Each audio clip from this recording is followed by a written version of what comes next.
ধরেন একটা এক্সাম্পল দিই, আপনি যদি ওপেনহাইমারের কথা বলেন, পরের দিনই ওপেনহাইমার পাওয়া গেছে। আবার আপনি যদি পুষ্পা 2 এর কথা বলেন, 5th ডেতেই পুষ্পা 2 পাওয়া গেছে। পুষ্পা 2 কিন্তু 1,000 কোটি টাকা ব্যবসা করেছে। সো দেখেন, আমাদের সবসময় একটা বিষয় থাকে যে এটা তো আসলে আমাদের আমরা যখন সিনেমা নিয়ে কাজ করি, এটার ভেতর দিয়ে আমাদের সবসময় যেতে হয়। আপস এন্ড ডাউন সবসময় থাকে। আপনি দেখেছেন তুফানের সময় হয়েছে, কিন্তু তুফানের সেটাতে আমি মনে করি না, রাফি যেটা বললো যে আপনার এই তাণ্ডব যে একটা হলের এক্সপিরিয়েন্স, যে যে সাউন্ড, যে কালার এবং যে আহ, আহ, অভিনয় দক্ষতা সবার, এবং এটা বড় স্ক্রিনে যে উপভোগ করার একটা বিষয়, সেটাতে সেটা আমার ধারণা দর্শকরা খুব ভালোভাবে জানে। আমি আপনাকে একটা এক্সাম্পল দিই। আপনি যেটা বললেন যে সকাল থেকে দেখছেন বা গতকালকে থেকে দেখছেন, আজকে তো সব হাউসফুল যাচ্ছে। আমি একটু আগেও আমি অ্যাপার্ট ফ্রম মাল্টিপ্লেক্সেস, আমি সিঙ্গেল স্ক্রিনে ধরেন সেনা সাভারে খোঁজ নিলাম, সেখানে হাউসফুল। আপনার বগুড়ার মধুবনে আমি মধুবনের মালিককে ফোন করে জিজ্ঞেস করলাম, উনি বললেন সকালের শোয়ে টিকিট বাদে সব হাউসফুল। সো আমাদের সিঙ্গেল স্ক্রিন গুলাও দুর্দান্ত দাপটে তাণ্ডব চলছে। আর মাল্টিপ্লেক্সের কথা বললে দেখেন, আজকে একটা লং হলিডের পরে, মানে আজকে 8ম দিন, কালকে থেকে কিন্তু কর্মদিবস। এবং রাফি একটু আগে আমরা যখন আসছিলাম, আমরা একসাথে আসলাম আমরা, তো রাফি বলে যে 2টা টিকিট একটু চেক করি, 2টা টিকিট দরকার ছিল। কালকে সকাল 11টা, মানে কালকে কর্মদিবসের সকাল 11টার একটা সত্ত্বেও আমরা 2টা টিকিট পাইনি। আপনারা এখনই যদি চেক করেন, সো দর্শক কিন্তু আসলে আমার মনে হয় না। দেখেন, ফর এক্সাম্পল আপনার একটা সময় তো সিনেমাটা ওটিটিতে আসবে, তাই বলে কিন্তু দর্শক সিনেমা হলে আসবে না তা কিন্তু না। সো যখনই আমাদের, সো আপনি বড় বড় সিনেমা যেগুলাই বলেন, আজকে পুষ্পা 2 থেকে শুরু করে যেগুলো বড় বড় ব্যবসা করেছে, সো তাদেরও যখন এরকম একটা ফাইল দেখা গেছে সোশ্যাল মিডিয়াতে, তারা কিন্তু একটা পাইরেসি কন্ট্রোল এজেন্সি, ইন্টারন্যাশনাল একটা এজেন্সি নিয়োগ করে তারা করে। ওই একই এজেন্সি আমরা নিয়োগ করে প্রথম থেকে আমরা নিয়োগ করেছি, কারণ আমরা জানি যে এই ধরনের ঘটনা ঘটতেই পারে।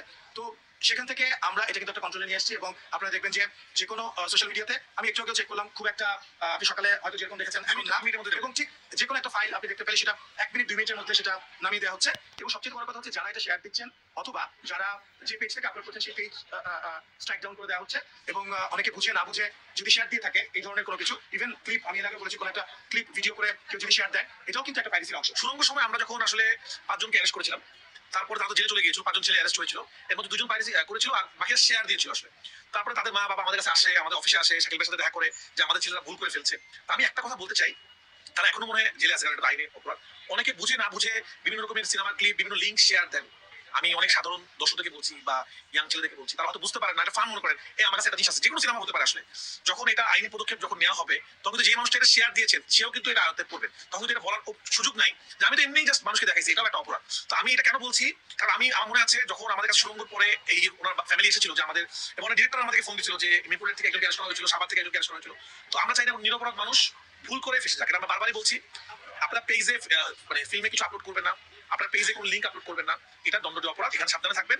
এবং আমি বিশ্বাস করি, যারা বাংলা সিনেমা ভালোবাসেন, বাংলা সিনেমা দেখেন, যারা সিনেমা হলে সিনেমা দেখেন, তারা চুরি করে সিনেমা দেখবে না। তারা সিনেমাকে ভালোবাসে, তারা সিনেমা, যারা ওইরকম কপি সিনেমা দেখতে চায়, তারা কোনোদিন সিনেমা হলে আসে না। আমি বিশ্বাস করি বাংলা সিনেমা এগিয়ে যাবে, বাংলা সিনেমা দেখবে। এবং অবশ্যই এখানে লাস্ট আমি রাফির সঙ্গে একটু অ্যাড করতে চাই। রাফি ইজ কারেক্ট যে এই সিনেমাটা বারবার রাফিও বলছে, আমরাও বলতে চাই দর্শককে, এবং দর্শকও জানে যে এভাবে উপচে পড়া ভিড়, এবং একটা টিকিটও পাওয়া যাচ্ছে না, আগামী 2-3 দিনের টিকিটও নাই, তার মানে তো দর্শক এই হল এক্সপিরিয়েন্সটা চায়। এটা খুব সহজভাবে নেওয়ার কিছু নাই। যে কোনো একটা ক্লিপ ভিডিও করে অথবা কোনো একটা লিঙ্ক শেয়ার করে, এটা কিন্তু আমি এর আগেও বলেছি, এটা কঠোর পদক্ষেপ নেওয়া হবে। আমরা যে শুধু মুখে কথা বলার জন্য বলি না, এটা আমরা সুরঙ্গ সময় প্রমাণ করেছি।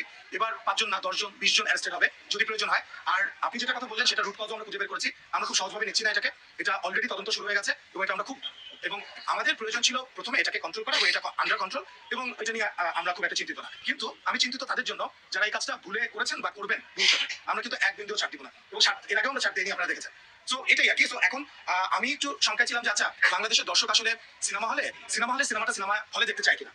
তো সেটা তো প্রমাণ করে দিল, আগামী 2-3 দিনের কোনো টিকিট নাই। আপনারা চেক করে দেখেন, কোনো টিকিট নাই। আমাদের কাছে ফোন আসছে, আমরা 5টা টিকিট 10টা টিকিট আমরা দিতে পারবো কিনা, আমরা আমাদের আত্মীয় স্বজন কাউকে আমরা দিতে পারছি না। তো তাণ্ডবের এই বিষয়টা কিন্তু এটা আমরা বলছি না, আপনারা গণমাধ্যম কর্মী যারা আছেন তারা কিন্তু আপনারা বারবার এটা আপনারা নিজেরা চেক করে দেখেন যে তাণ্ডবের যে এই উন্মাদনা, তো এটা তো আসলে আমার মনে হয় আমাদের ইন্ডাস্ট্রির জন্য খুবই পজিটিভ। যে আমরা তুফানের সময় আমরা বলছিলাম যে এটা রিসেন্ট টাইমের মধ্যে 30 বছরের ইতিহাসে সবচেয়ে বড় হিট। আপনাকে আমি বলি যে প্রথম এই আজকে 8ম দিন, প্রথম 7 দিনে যে মাল্টিপ্লেক্স গ্রস, এটা প্রতিদিনের রেকর্ড, তুফানের রেকর্ড প্রতিদিন একটা ভেঙেছে। প্রথম দিন, দ্বিতীয় দিন, তৃতীয় দিন, এমনকি গতকালকে আপনারা জানেন যে 80 লাখ টাকা মাল্টিপ্লেক্সের গ্রস, যেটা বাংলাদেশের ইতিহাসে সমসাময়িক কালে কখনো হয়নি। এবং একটু আগে যে আমরা হলের ভিতরে ঢুকলাম, আমি, সাবিলা এবং রাফি, তো দর্শকদের একটাই কথা যে আপনারা এই ধরনের ফিল্ম আপনারা আরো